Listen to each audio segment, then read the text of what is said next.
Your triggers really can be a gift if you allow them to be, because now that we have all of this language to describe things, I mean, if you think about like 1995, unless you were a psychologist, you weren't talking about nervous system regulation and the fight or flight. But I went to a meeting not too long ago, and everyone was talking about, oh, if my fight or flight gets triggered.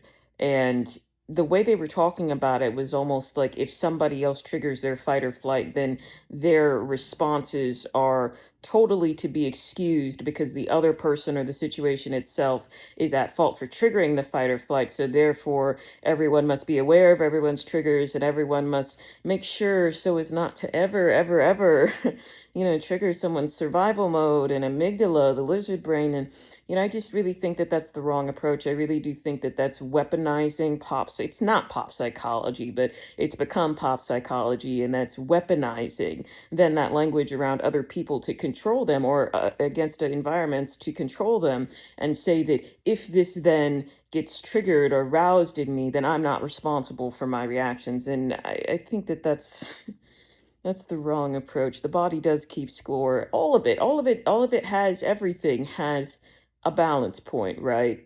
There's the recognition, there's the identification, there's the disruption of all of this, but all of that has to do with you. So your triggers can show you more about yourself. Your triggers, quote unquote, should not be used to try to control other people or the environment around you. They have nothing to do with that. If anything, they're just showing you what's already activated within you. And it's not the environment's responsibility to make sure that you feel safe and respected all the time. I know that no one wants to hear that. I say that as a gender queer, sexually fluid, open, I'm, a minority in a predominantly white environment. I mean, I'm not saying that from a position of privilege. I'm just saying it's nobody's responsibility to make you feel safe and understood all the time. And if you feel unsafe and misunderstood, then that's a call to go within, because whatever is reflected to you on the outside that activates you on the inside, then that shows you what you need to work on. And I don't mean work on in terms of heal, but it shows you